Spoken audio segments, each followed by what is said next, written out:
गौतम बुद्ध हमेशा अपने छात्रों को ये कहते थे कि हमारे शब्द बहुत शक्तिशाली हो सकते हैं। उन्होंने कहा कि हमारी जीभ, जिसे हम बोलने के लिए इस्तेमाल करते हैं, वो दुनिया का सबसे तेज चाकू की तरह है।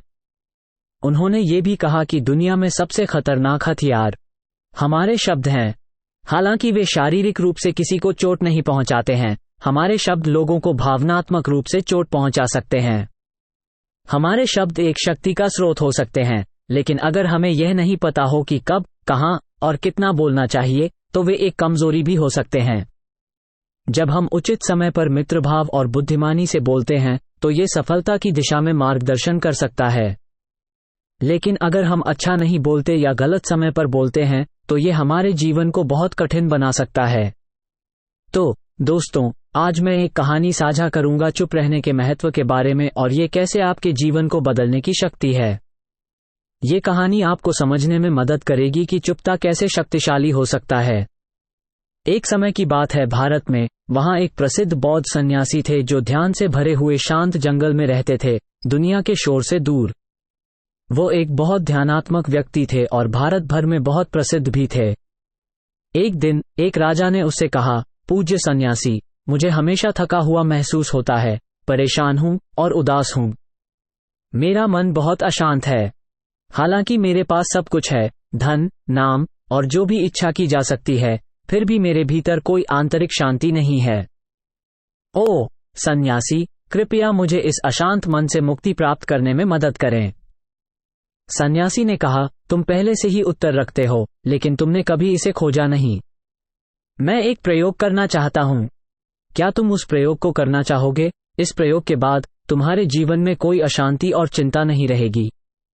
राजा इस सब सुनकर बहुत उदास हो गया, लेकिन सन्यासी से उसे बताने के लिए कहा, मैं अपने चित्त की शांति के लिए कुछ भी करने के लिए तैयार हूं।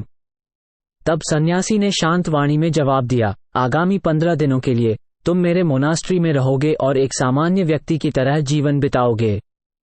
इन 15 दिनों के लिए तुम एकांत में बैठोगे और जितना संभव हो सके कम बोलोगे। राजा ने सन्यासी की योजना को स्वीकार किया।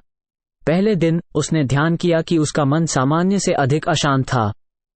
कई सवाल और विचार बार बार उठ रहे थे और उसको सरल जीवन जीने में असहजता महसूस हुई।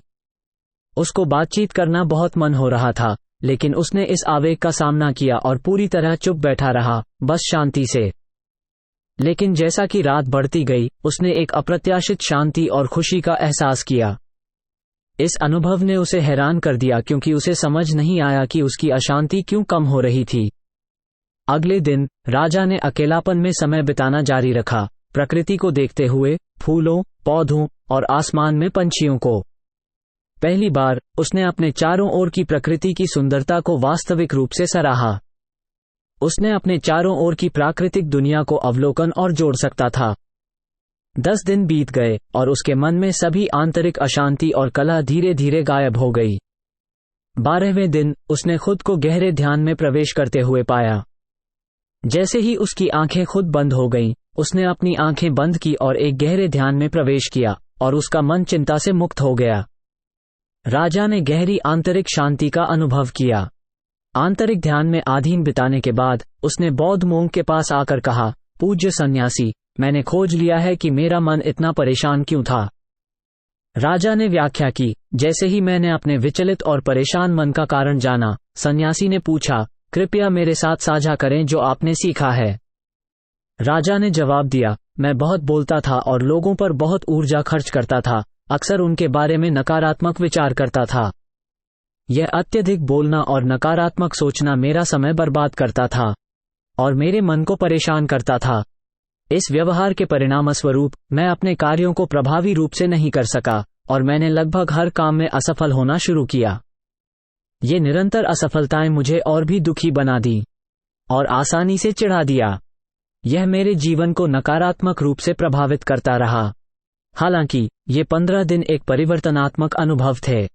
अब मुझे ऐसा लगता है कि मैं वास्तव में जीवन को पूरी तरह से जी रहा हूं और मैंने यह महसूस किया कि इससे पहले मैं इसे गलत तरीके से जी रहा था।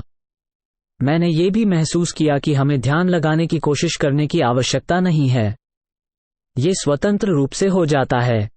बौद्ध सन्यासी ने कहा कि यह सिर्फ राजा ही नहीं है, दुनिया में बहुत लोग बहुत बोलते हैं। आज भी बहुत से लोग दूसरों को चोट पहुंचाने के लिए भाषा का इस्तेमाल करते हैं, और यह अत्यधिक बोलना उनके जीवन में अब भी समस्याएं उत्पन्न कर रहा है। सन्यासी ने राजा को चुप रहने के महत्व की बात की। उन्होंने उस छात्र की कहानी साझा की जिसने एक बार गौतम बुद्ध से पूछा था कि वह इतनी बार चुप क्यों रहते थे। बुद्ध ने उत्तर दिया, मैं अपने अंदर गहराई में डाइव करने के लिए चुप रहता हूं। चुप्तता वास्तविकता को जानने का पहला कदम है। बिना शांति के स्वखोज असंभव है, इसलिए पहला कदम है चुप रहना। केवल जब जरूरत होती है तब बोलें, और आप देखेंगे कि हमारी बातचीत लगभग 90% हानिकारक है। अगर लोग बहुत बोलते नहीं तो ये लगभग 90% समस्याओं को कम कर सकता था। जब लोग शांत होते हैं तो ज्यादा झगड़े, अधिक अशांति और कम बहस होती है। यदि दोनों व्यक्तियां चुप रहना सीख लेती हैं तो दुनिया में कई समस्याएं टाली जा सकती हैं। जो कोई चुप रहने के महत्व को समझता है वो भी भीड़ में शांति में रह सकता है। अकेलापन स्वर्ग की तरह हो सकता है। दूसरों का साथ कभी कभी हमें असहजता महसूस करा सकता है। यह महत्वपूर्ण है कि आप अपने अंदर शांति खोजने और चुप रहने की प्रारंभ करें। अपनी आंतरिक ऊर्जा को बहलाने की अनुमति दें। अपने विचारों को बैठने के लिए आमंत्रित करें। अगर आप जागते हैं और दूसरों की मौजूदगी से चिढ़े हुए महसूस करते हैं तो यह अच्छा विचार है कि आप अपनी आंतरिक खुद से मिलन करने के लिए अपनी आंखें बंद करें और पुनः अपने आंतरिक आत्मा से जुड़ें। आप खुद में एक ताजगी की भावना पालेंगे, क्योंकि वहां ही आपका जीवन उत्पन्न होता है। ये किसी और में नहीं है। जब कोई अन्य आपको अंदर नहीं ले सकता तो आपको वहां जाना होगा। तो अंदर की ओर देखें, क्योंकि आप अपने आंतरिक जगत के अंतिम शासक हैं। वहां जीवन का आरंभ होता है और वहां सुख पैदा होता है।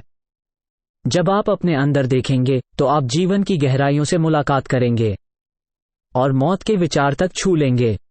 यह आंतरिक यात्रा अपने जीवन को ऊपर नीचे जाते हुए देखने की तरह है, सूरज का उगमन और अस्त होना जैसा। प्रति बार जब आप इस आंतरिक यात्रा पर जाते हैं और वापस आते हैं तो आपको ताजगी का एहसास होगा। ये किसी अच्छे स्नान के बाद ठंडा महसूस करने की तरह है। उसी तरह जब कोई समय चुप रहने का समय निकालता है और अपने विचारों का पुनरावलोकन करता है तो अक्सर उसे इसके बाद शांति और खुशी महसूस होती है। जब आप वास्तविक रूप से अपने आंतरिक आत्मा से जुड़ते हैं तो आपको यह अनुभूत होगा कि बातचीत आपके मन को परेशान नहीं करती। बराबर, तुम्हारे अंदर में हमेशा शांति की भावना होती है। आप बोल सकते हैं और फिर भी अपने आंतरिक आत्मा से जुड़े रह सकते हैं। आप शब्दों का उपयोग कर सकते हैं बिना अपनी आंतरिक शांति को तोड़े।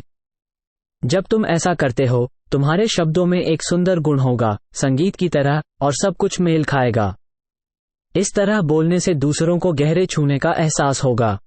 जब आप आंतरिक चुप्तता बनाए रखते हैं तो आप एक मजबूत आंतरिक शक्ति को छूने का आरंभ करते हैं और सामाजिक दबावों से मुक्त हो जाते हैं। तुम्हें जीवन में एक विशेष आनंद मिलेगा, जैसा कि उन लोगों को मिलता है जो अपने सपनों का उत्साही रूप से पालन करते हैं का आनंद। तुम्हारा चेहरा एक नई चमक लेगा और तुम्हारी आंखें एक अद्वितीय प्रकाश के साथ चमकेंगी जब आप अनंत शांति के समुद्र में डुबकी मारते हैं। दोस्तों, तुमने शायद ये देखा होगा कि बहुत बोलना मन को शांति नहीं लाता है।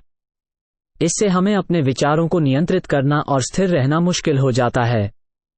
वे लोग जो बहुत बोलते हैं, इसके कारण किसी एक कार्य पर ध्यान केंद्रित करना मुश्किल पा सकते हैं। उन्हें अपने लक्ष्यों पर पूरा ध्यान नहीं दे सकते हैं और अक्सर जीवन के वास्तविक अर्थ को समझने में कठिनाई हो सकती है, जिससे वे अपनी इच्छित सफलता को प्राप्त करना और भी कठिन हो जाती हैं। इसके अलावा आपने देखा होगा कि जो बहुत बोलते हैं उन्हें कभी कभी दूसरों द्वारा उपहासित किया जाता है, और वे जो कम बोलते हैं और अपने वचनों के पक्ष में खड़े हैं उन्हें दूसरों से आदर प्राप्त होगा, क्योंकि लोग आमतौर पर ध्यान देते हैं उसे कहते हैं और उनके शब्दों पर भरोसा करते हैं। हालांकि एक परेशान मन वाला व्यक्ति सामान्यतः सफलता प्राप्त करना कठिन पाता है, क्योंकि उनको काम में वास्तविक रुचि की कमी होती है। वास्तविक बुद्धिमत्ता यह है कि कब, कहां और क्या कहना है, और जो इस कौशल को विकसित करते हैं वे विभिन्न परिस्थितियों में सफलता प्राप्त करने के प्रवृत्ति होते हैं। एक व्यक्ति जो कम बोलता है अक्सर ध्यान का केंद्र बनता है। और विभिन्न प्रयासों में सफल होता है।